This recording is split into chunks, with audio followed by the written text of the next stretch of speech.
Hello you guys, welcome back to another vlog. Today, I know that we're at USDGC, but we're at Eager Beaver, which is not USDGC, right? Because that's like a weird thing that I'm there, but I'm here, but I'm here, but I should be there. But it's Monday qualifying. I cannot play the course until 3 p.m. And as you guys saw in my previous on course at Winthrop video, I was kind of having like a early release problem. So yesterday I came out here, and today I'm gonna do the same thing. I'm gonna walk you guys through these 3 holes right here, which will be 4, 5, and 6 here at Eager Beaver. What I'm teaching you, what I'm going to show you, is how to properly practice or dial in your game. Even if the course you're going to play, every hole is 900 feet and wide open, you can still come to a hole like this that is 253 feet and not at all wide open and learn the release point. Because I was just explaining to Jeff, kind enough to host me, we were talking about it on the way here, and I was explaining that even though Winthrop is a wide open field, there's still a line and there's still a gap and there's still an angle that has to be hit on every single shot. So even though there's not a proverbial gap to hit, when I'm on that tee, I'm still imagining a gap, 4 or 5 feet wide that I'm trying to get my disc to go through, have the imaginary flip up and fly.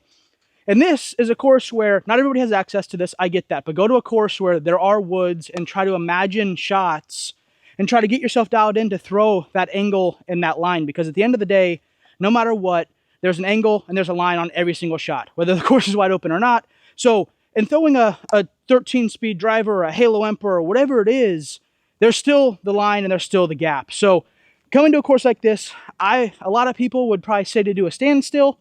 I'm not a big standstill person, so I would tell you guys to kind of maybe just do like a modified run-up. But again, what that's going to do, that's going to synchronize your body. That's going to get you going in the right direction of learning that release point. And also, like, these are going to be my upshot discs for the USDGC. So just because this hole is I'm throwing one from 253 feet doesn't mean at USDGC I'm not going to be having to get up and down for par or something. So there's going to be a time where I have this exact upshot. There might be nothing in the way, but I'm going to be able to envision, okay, 253 feet. What do I throw? How high do I need to throw it? What's the angle? And I'm able to practice my 250 foot or 300 foot, whatever hole we're at, upshots here on this tee and with the minimal run up and with a similar pressure, because no one wants to hit the first tree. I've hit the first tree 5 million times, but I don't want to hit the first tree. So instead of being in a field and being able to early release 5 degrees, 10 degrees, or late release and still have that 25 footer because the disc is still going to go somewhere, you literally misthrow this shot, you hit the first tree.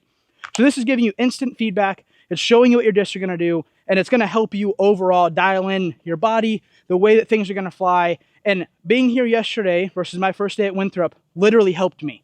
That's why I'm back here today, because I wanted to throw a few more shots and kind of dial myself in. And hole 6 is actually a sidearm shot, so I know I don't typically teach or talk about sidearm, but stay tuned because I am going to teach and talk about sidearm today.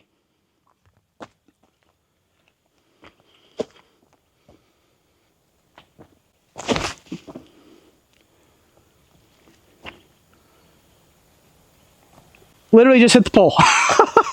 But that's exactly what I'm talking about right there. I pulled it a little bit. You can see I probably almost hit these trees here. But at the end of the day, that's a air. I mean, this gap is 5 feet wide, 4 feet wide. I'm okay with it USDGC, right? Hitting that thing is not acceptable whether I'm at the US Open or I'm on this course. So getting that feedback, now I know with this disc, it's a little bit more stable. I'm going to have to throw it a little bit more flat.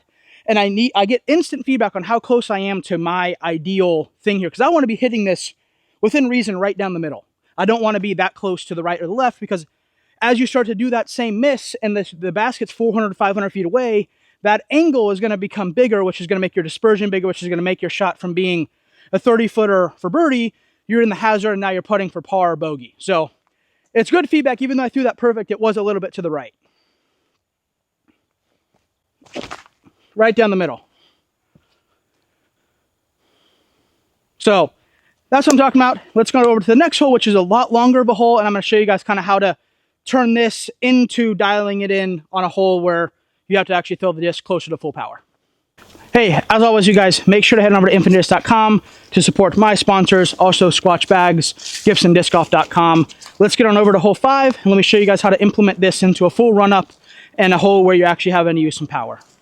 So, 253 feet, not a shot where I shouldn't do good, but it's nice to know you hit the gap, know that you executed the shot, and that both of your shots were this close. Even my pal Jeff here threw a park job because he's a genius.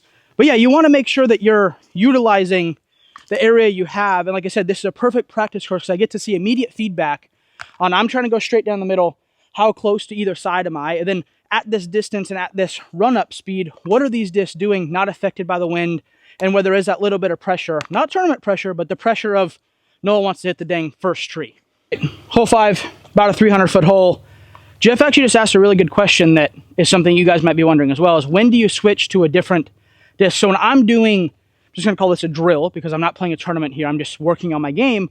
I want to kind of use the same disc because then it's teaching me how good or bad my release point is, right? Because right there, I peered it through the gap, it flipped up flat, but now I need it to go a lot further, and I still want the same flight, right? I still want a little bit of hyzer, flip up flat, and so now you're talking about controlling your angles, controlling your spin, and controlling your speed. So obviously I could throw a finish line disc sector or Discraft Buzz or something to this pin, but I'm still going to try to throw these because I'm translating my slow, controlled 200-foot run-up to a nice full run-up, but at 300 feet, right? Which shouldn't be that big of a difference, but getting a putter to go 300 feet, there's more torque, there's more spin, there's more variables, and these are both MVP watts, which is a very straight disc. So any mistake I make, whether it's too much hyzer, it's not going to flip up and go straight. And if I throw it too flat, it's going to kind of go to the right, and I'm going to, again, get that instant feedback by the disc, because here, there's not much of a fairway, right? Like, if I can't throw it down the middle of this thing, then I should just fly home now and save myself the embarrassment of dead last place at USCGC. So, overall, using some similar discs and some discs that are easy to throw, but also easy to mess up, right? You don't want to do this drill with the Firebird or Infinite Disc Scepter where you could just shank it over and it's going to still come back. You want to do something that's going to kind of show some imperfections or impurities in your throw. So, first one's a little more understable. Going to kind of aim just to the right of the tree in the middle here and hope it flips to flat, turns to the pin. So, again, I released it on my ideal angle there, but it was either too much hyzer or not enough spin and speed, so it never flipped to flat. So now I know with this one, I can make the correction of throwing it a little bit flatter, and this is good practice because not every single course or upshot or shot on it. I could play Winthrop 4 rounds in a row and almost have not the same upshot on any of the holes because I'm going to be 10 feet here, 10 feet there, other than the tee shots, which are all the same, but then you might have wind or rain or different conditions. So being able to take two discs that are similar, and I'm going to adjust now to try to throw this one a little flatter on that same starting line and try to get it to glide down the fairway.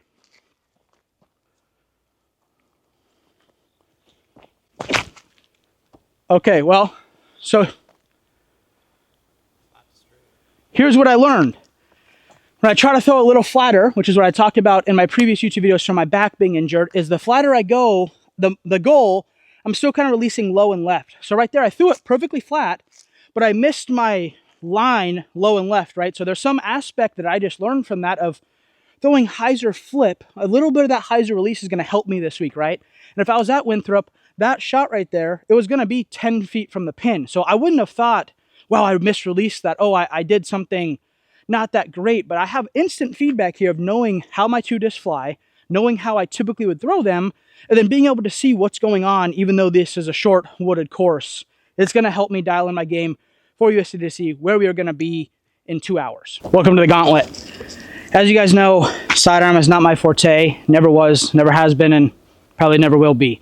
But on hole 17 at USCGC, you have to have a sidearm to get in that island and not take a score of 25. So every year before this event, I try my best to get my sidearm good enough to throw it 225 feet and land inside that little hay bale area. The other day I struggled bad. Like I made my first one in, but then my other ones weren't even really close. So on a shot like this, I'm not caring about the third, the fourth, the fifth, the sixth tree, right? Because it's kind of a mess. You can probably see the basket like right here somewhere. But I'm just trying to aim at this gap and get that, again, the same thing on hole 1. Get that angle and get that gap feeling comfortable to where I know where to aim, right? And my thing is, too, is similar to the previous hole where you're throwing it a little harder, is if I want to pitch it to the camera, it's really easy, right? Now you want to throw it 300 feet, it becomes harder. So I need to make sure that, okay, if I'm aiming at this tree, do I continually miss right? Because if so, when I get out to Winthrop today, I can just aim a little bit more left, knowing that my sidearm, forehand, finger pop, whatever you want to call it, is not as strong, and it's kind of just going to fade a little bit more, right? So we could play to our miss, because I'm only going to need this shot like one time for the entire time, which is 4 times for the whole tournament. So, but this is the hole that can cost you a lot. So when I'm doing these, it's very similar to what I was saying on the first hole. It's a small little run up, and you just want to pick that aiming point. height and angle. Angle is very important because that's what you're going to be replicating on the course. So it's not just angle and it's not just height. It's you got to focus on both of those things and see where you're correcting or where you're missing. So here, I'm going to take my finish line disc chicane, kind of try to throw it up high through this tree. And to be honest with you, if I hit this little black spot I'm aiming at, I would not really be that upset at all. I'm not trying to go that high, but point proven, because this is kind of the angle and the shot I'm going to have to throw on 17. So, again, hit the third tree, but I was going right at the spot I was aiming at. And so here's the NV, which is a lot more understable, but it's going to allow me to practice that little pop and not rolling my wrist. So another thing, that's my point on the previous hole, you don't want to throw your most overstable disc because it's not going to show you those mistakes, right? You need to sometimes practice with something, or if I roll my wrist and this disc starts wobbling, but this yarn wouldn't, it's because this disc is going to go right on sidearm no matter what I do. This will not. So if I make a mistake here, or I overpower it, or I release it too flat, the flight is going to show me. So make sure not to dummy proof it, because I could take a Firebird or again an Infinite Scepter and I could rip it as hard as I can. It's never going to go right or go left, but that doesn't mean that I'm using good form. It means I'm just using a disc that's too stable to do anything else. So try to pop it up there flat, but a nice smooth release. There you go. Literally hit the tree I was aiming at. And you would think you're practicing hitting a tree, you're dumb. Well, if I could hit every single thing I aimed at that's this big around, I'd be really good at disc golf. So I'm okay with this because, again, I'm not practicing for this hole. I'm practicing for the betterment of my game in a few hours and for the rest of the week. So hitting that tree is a good sign for me that I used an understable disc, flipped it right into the tree, and now we're good. So here is the last one, a little more stable, right? So I'm going to throw this a little harder. There you go. Wobbled it a bit, but again, with that overstable disc, you kind of get away with it.